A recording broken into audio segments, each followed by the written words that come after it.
પાટીદારો પર લાઠીચાર્જ કરવાનો કોણે આદેશ આપ્યો હતો? મહિલાઓને પોલીસે બેફામ ગાળો આપી હતી. પાટીદારોની ગાડીઓના કાચ પર તોડી નાખવામાં આવ્યા હતા. આ વાત થોડાક દિવસ પહેલા ઉચ્ચારી હતી પૂર્વ નાયબ મુખ્યમંત્રી નીતિન પટેલે, અને તેમના આ નિવેદનને લઈને ધારાસભ્ય ગોપાલ ઇટાલિયાએ ગાંધીનગરમાં શું કહ્યું છે તે મામલે જ વાત કરવી છે.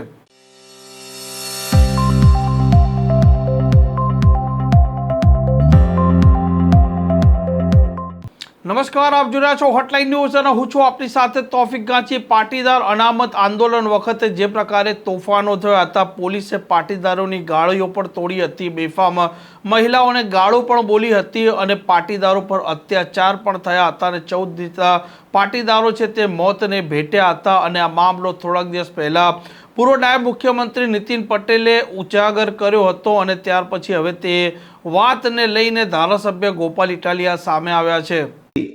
એક દશક પહેલા વર્ષ 2015માં ગુજરાતભરના પાટીદાર સમાજના યુવાનોએ પોતાની પીડા અને પોતાની માંગણીઓ સરકાર સુધી પહોંચાડવા માટે પાટીદાર અનામત આંદોલનના નામથી એક આંદોલન કર્યું.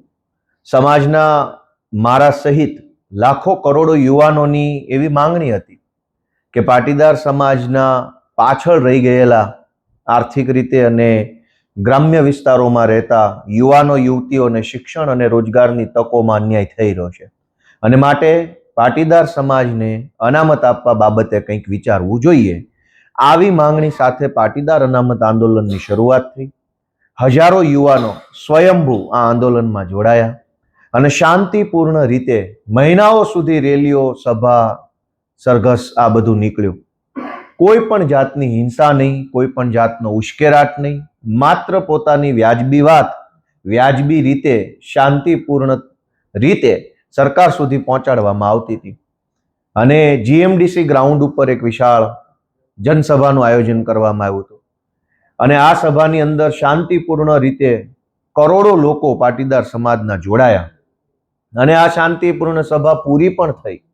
શાંતિપૂર્ણ રીતે પૂરી થયેલી સભામાંથી લોકો જ્યારે પાછા જતા હતા, પાટીદાર સમાજના આગેવાનો, યુવાનો, વડીલો, ત્યારે એમની ઉપર લાઠીચાર્જ કરવામાં આવ્યો. જીએમડીસી ગ્રાઉન્ડ ઉપર લાઠીચાર્જ પછી ગોળીબાર કરવામાં આવ્યો અને 14 જેટલા પાટીદાર સમાજના નિર્દોષ વ્યક્તિઓને ગોળીઓ મારી દેવામાં આવી. ગુજરાતના ઇતિહાસની સૌથી કલંકિત ઘટના આ પાટીદાર આંદોલન દરમિયાન ગોળીઓ મારી એ ઘટના બની છે. સરકાર ઉઠીને ગોળીઓ કેવી રીતે મારી શકે? આ કોઈ અંગ્રેજો નથી, આ કોઈ ભારત પાકિસ્તાનનું યુદ્ધ નથી. આ આપણા જ દેશના, આપણા જ રાજ્યના, આપણા જ પોતાના યુવાનો છે, જે યુવાનો ક્યારેક ભાજપ માટે ચૂંટણીઓમાં કામ કરતા હતા, ભાજપનો પ્રચાર કરતા હતા, બૂથમાં બેસતા હતા. એવા જ લોકો ઉપર ભાજપની સરકારે ગોળીઓ ચલાવી, જાણે કે બે દેશ વચ્ચે યુદ્ધ થઈ ગયું હોય.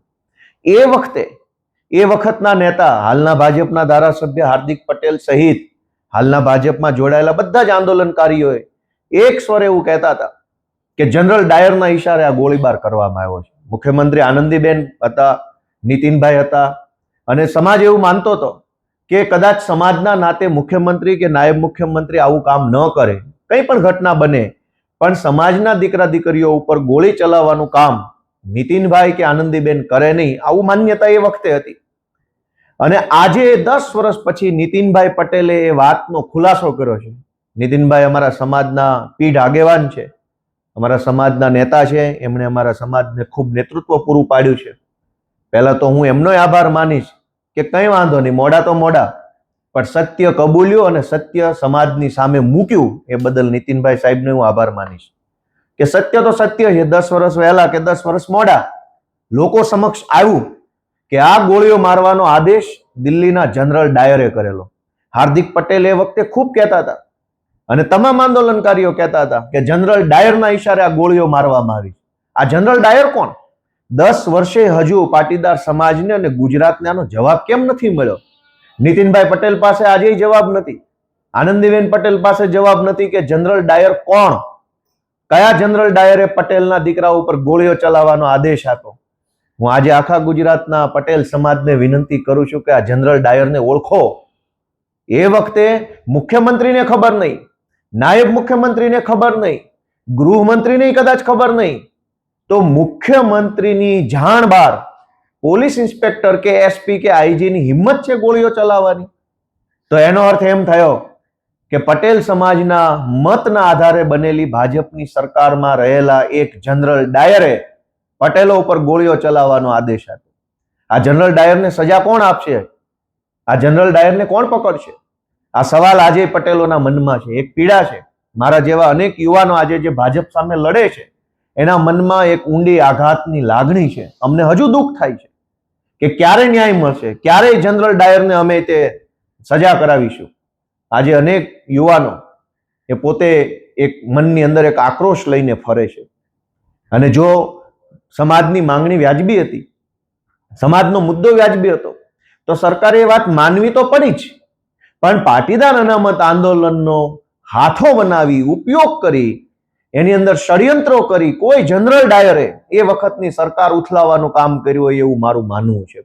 એટલે જનરલ ડાયરે નિર્દોષ યુવાનોને ગોળીઓ મરાવી, જનરલ ડાયરે પાટીદાર અનામત આંદોલનનો દુરુપયોગ કર્યો અને આ જનરલ ડાયરે આખા ગુજરાતને ડિસ્ટેબિલાઇઝ કરવા માટેનું કામ કર્યું છે. એ ગુજરાતની જનતા હવે જાણી ચૂકી છે.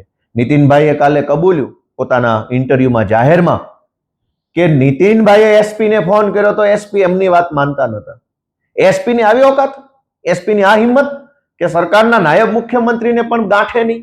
એનો અર્થ એમ થયો કે આ સરકાર એ વખતે પણ અને ત્યારથી લઈને આજ સુધી ખાલી કહેવા પૂરતા નામના મોહરાઓ જ છે. જો નાયબ મુખ્યમંત્રી, મુખ્યમંત્રીઓને ખબર ન હોય ને ગોળીઓ છૂટતી હોય, જાણે કે યુદ્ધ થઈ ગયું હોય એમ, તોપું ને ટેન્કુ ફૂટતી હોય, તો મુખ્યમંત્રી, નાયબ મુખ્યમંત્રી શું કામના? અને હું માનું છું કે 2015માં જ નહીં, આજે ગુજરાતની પરિસ્થિતિ એ છે કે સરકારમાં બેઠેલા માણસો તો ખાલી નામના છે. અસલી સરકાર તો જનરલ ડાયર ચલાવે.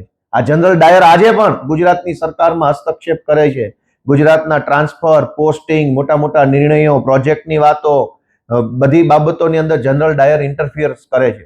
એટલે આ જનરલ ડાયરને ગુજરાતની સૌ જનતા ઓળખે, પાટીદાર સમાજ ઓળખે અને પાટીદાર અનામત આંદોલન સમિતિ સાથે જોડાયેલા સૌ યુવાનો આ જનરલ ડાયરને ઓળખે એવી હું તો વિનંતી કરું છું.